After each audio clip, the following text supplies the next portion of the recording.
Welcome to the Good News Bay podcast, where we are making Bay County brighter one conversation at a time. Each podcast is all its own and is a little bit unique, and today we have the special treat of having with us Dr. Scott Dean, who has been practicing in Bay County for 34 years as a nephrologist. And we'll talk a little bit for some of you about what that actually is. Yep. But I'm excited to have him. He is someone who graduated from medical school and began practicing medicine here in Bay County. You actually graduated from a medical school in South Florida. Is that correct? Correct. University of South Florida in Tampa. Sweet. Yep. Moved up here in 1990. That's legit. Yep. Not that I expected any different. So practicing in Bay County since 1990, that means that you have practiced medicine through a number of different things. So we're talking about somebody that was here during the hurricane, yep. Somebody that practiced medicine through also a pandemic and has seen the challenges along the way. But before we get into some of the things that we are seeing now related and how really just life, it's kind of in some of ways it's a personal story of your journey and practice in Bay County, I want to talk a little bit about how you got into this. And maybe, you know what, let's start with, you've got a phenomenal wife named Mary. I do. Don't you? I do. Yeah. I have definitely married up. Thank you. Mary, we know you're listening, and we wanted to say hello.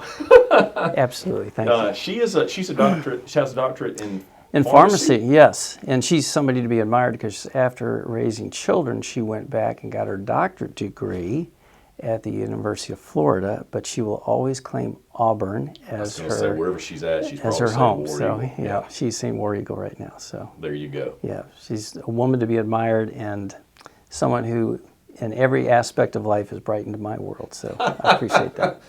I'm glad I gave you that opportunity to right that wrong. It's good. Thank you. So listen, you are a third-generation physician. Correct, yes. Tell us a little bit about that history. The people have noticed, by the way, the ones watching have already seen that there's a black bag on my table that does not look like it's normally there. Yes, so this black bag is about 100 years old, and that originated from my grandfather, who died in the early 1970s, but he was an assistant attorney, surgeon general under JFK, and worked in the public health service primarily in Puerto Rico initially, but then in Washington, D.C., and then also did emergency room work.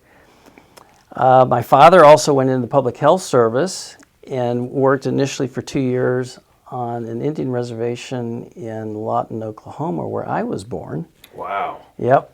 And so there's a lot of history and stories behind that as well. And then I think having the opportunity to just walk behind my father, who walked very fast with his long white lab coat in the halls of the hospital, and listening to people say, "Hey, Dr. Dean," gave me an opportunity to understand the respect of the profession and the challenges as well. So.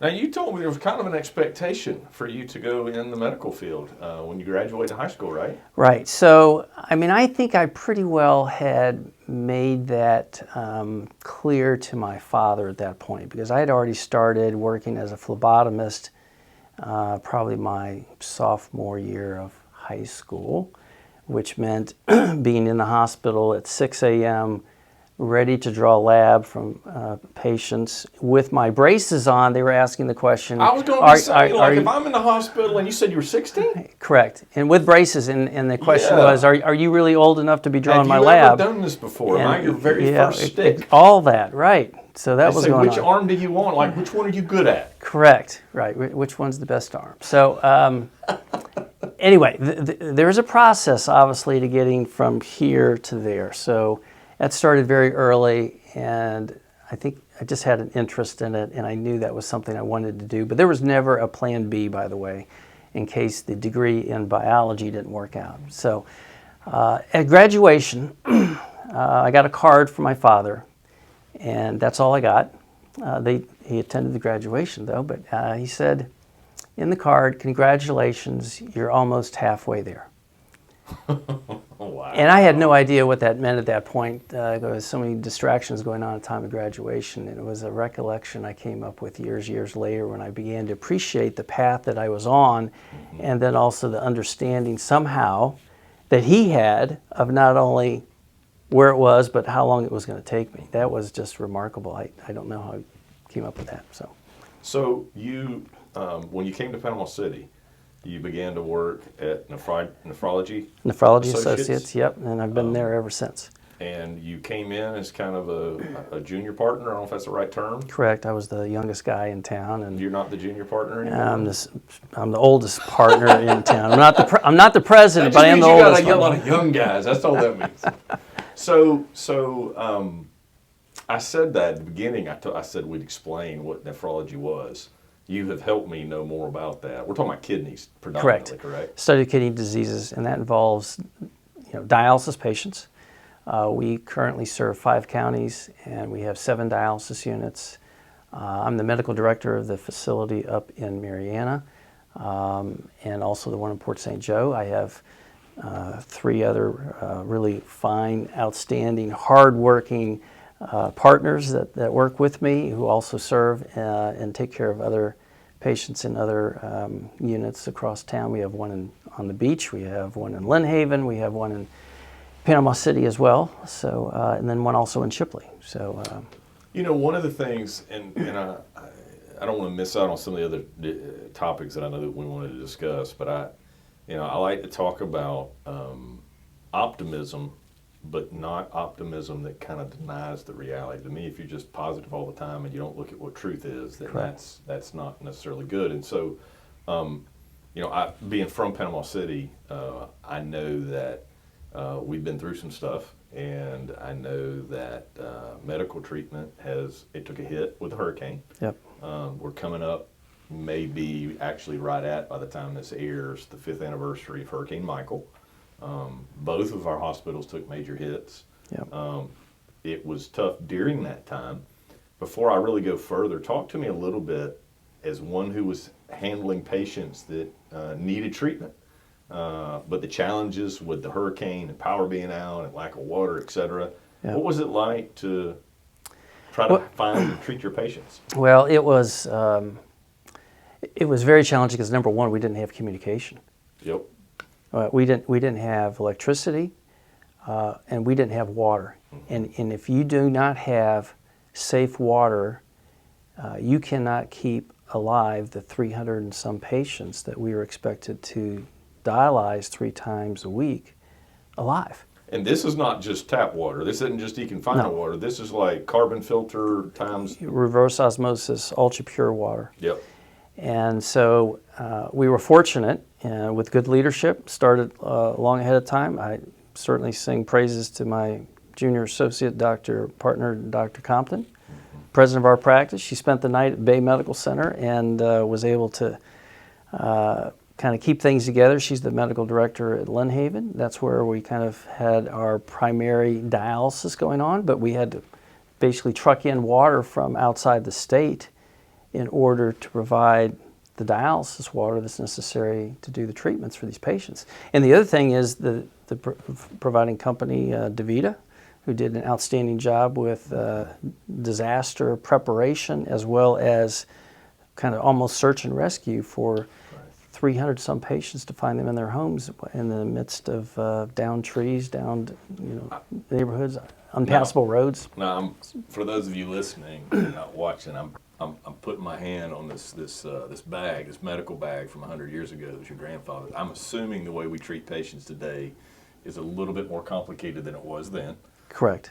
We can do a whole lot more to preserve life and prolong life, and all of the accommodations that were made allowed you to continue to help patients that would have been extremely anxious, I would imagine, during that time. Is that correct? Well, absolutely. I think the company that we work with did an outstanding job, again, in preparation for all this, and continue to provide support and throughout the state because we live basically in a hurricane area, and hurricanes are just kind of a fact of life right now for everybody. So, just pointing out current state of things, the fact of the matter is that Number of physicians has gone down since that time in our area, just kind of in general. Population did. Is that a fair statement? Yeah, absolutely.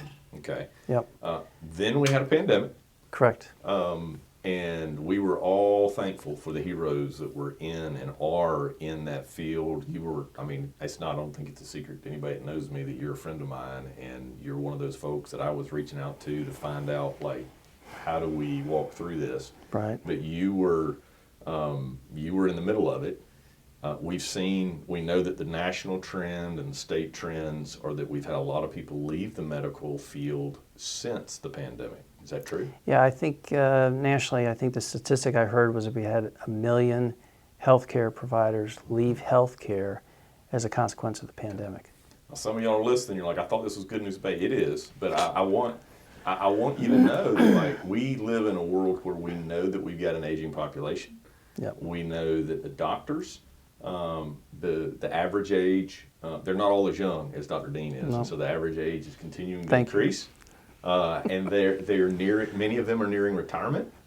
If I've got a lot of folks that are business-minded people that listen, and so they'd be thinking about, like, the boomers and how there's going to be this turnover of wealth. Well, there's also an aging population that for years the economists have been talking about the medical field. Right. Tons of opportunities in the medical field. Plenty of opportunity. Not near enough supply to meet the demand. Currently undersupplied, and it presents a challenge, but an opportunity. And clearly, if you want a job, to be able to have one you can walk into right after graduation, healthcare provides that for you. And there's so many opportunities in healthcare. To me, one of the good news pieces of this, and I kind of want to segue into it, you're like, none of this is good news. Well, number one, I asked you this question earlier. What can we do to encourage physicians that currently have made this, like Bay County, the place where they live? Like, we want to encourage the physicians we got, because there's no surprise that all across the country waiting rooms are going to be full because there's more people needing care than there are physicians. Correct. So you said patience helps a lot. Yes, and that would be patients CE. Not the for the patients TS. Does that make sense? Okay. Oh, yes, sir. I got it. You picked up on that. I got it. Okay. Yeah, I have the spiritual fruit of patience rather than just being the one who needs to be seen. Got it. Okay. Yeah, so I think that whole respect issue, and when I started understanding a little bit about the results of the workforce analysis that the Florida Medical Association put out in 2021, indicating that the state had developed a plan. Yeah. Okay, I'll put a number out there, we need 50,000 more nurses by the year 2035. In anticipation of understanding that need, they've put almost $200 million into the state budget to support nursing programs. Yeah. Okay? As a same token, in terms of graduate medical education, which would be fellowship and training programs for physicians, in 2013, they opened up 3 more graduate education programs for physicians. So there is a plan, and it's recognized as an issue. And I would just encourage everybody, if to consider healthcare. It's a challenging, but boy, you're going to have value for the rest of your life. I think it's important for people to see that it's not just a local issue; it's a statewide issue. It's probably a national issue, and those are issues we can't solve today on this podcast. No. What I would say, though, is there's something that's intrinsically valuable and fulfilling to what you do. Like, for those that do, in my view, those that do medicine and do medicine well, it's a calling and not just a career. It's not something you go into so you can make a lot of money. Now, my personal belief is that I do believe in capitalism and freedom and all those good things, and so the best and the brightest should make the most, in my opinion. And that's traditionally why many of your best and brightest, I want the brightest surgeon I can find. Absolutely. That may not necessarily be the case today, but I'm not going to make you tell that negative story, because there's not a lot of good news on that side of it, I don't think. But you didn't get into it predominantly for that. No, and I will just tell you, I went into a profession that would offer me a comfortable living. Yes, sir. But more importantly, it would be fulfilling for me and the opportunity just to provide a service to mankind, value to everyone that I had an opportunity to help. And so it was, as you've said, a calling, but there was something more that was going on that I didn't really see and understand when I was young. Okay. And it was, a lot of this was just a matter of putting your feet in front of one foot in front of the other to keep walking towards the goal. And, you know, if you have the attitude, I'm going to shoot for the moon and do the best I can all the time in everything that I do, that worked out. Okay? It was good. And if there's a science bent, if there's a good performance in the classroom, I would encourage everybody to consider healthcare. I mean, you'll have a lifelong occupation, that's for sure. Well, we did talk about the fact there's a lot of different avenues to that these days, and to take the route that you did all the way to the role of physician, that's a lot of steps and a lot of years, and that's a good thing. It's a noble thing. Right. But there's a lot of other pathways that involve nurse practitioners, right, and other varieties of nursing. All of those fields are needed, and the demand's bigger than what it is. And so if you're trying to figure out what am I going to do in life, those are options. But I think I've gotten to know a lot of people through ministry, and an awful lot of those, just like a lot of the people that I've met in law enforcement, they want to help people. Yep. Like they want to be there when it turns the worst. They don't run from it; they run to it. So many that are physicians or that are in the medical field, they're compassionate. I'm not saying it's always that way, but I've witnessed your bedside manner, and it's not normal. Like it's extra, it's exceptional. And I mean that as a compliment, but there's a caring nature there that is part of what has wired a person that has the ability to understand all the things physiologically or biologically that are going on, but at the same time communicate care and warmth to those whose systems, in some cases, may be shutting down, right? Yeah, well, it's real simple in my mind, and that is at some point in my life, I may be the one in the bed.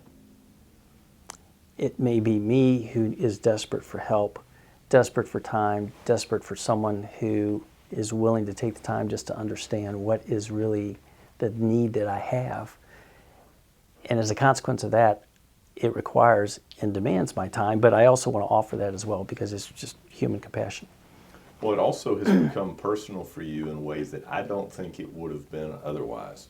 And I say that because you've made this your home for so many years, and you've created relationships with patients that have been, some of them decades long.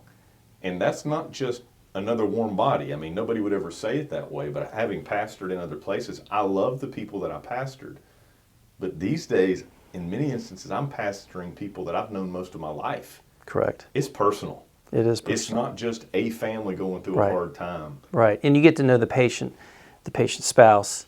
You might meet the children. You have repeated or intercurrent hospitalization. You get to meet more extended family. So yes, these are people you do care about. Absolutely. Well, and Dr. Dean, I think to me, this is one of the things that should make those that are listening or watching, like it's what's going to give the warm fuzzies related to this podcast, because it's not just about the potential for financial growth or those kind of things. It really is the idea that there are people in our community, because you're not the only one. You are one. Right. But we do have a number of physicians here locally that care about their patients, and literally day in and day out through hurricane, pandemic are providing consistency. Yes. And not just for them, but for their families. Yep. Talk a little bit, if you can. I deal with the beginning of life as we talk with, we meet with families where babies are born, but also with the death side of things. End of life. You happen to be with those often in ICU and toward the end of life. Right.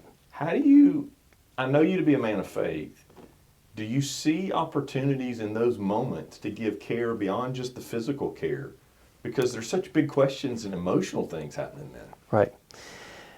Well, I just gave you something tough to respond to. I'm just saying, ultimately, we all understand that no man lives forever. Yes, sir. And I also understand that when God calls you home, no man stands in the way. All right? So we are fortunate that we live in an area of faith.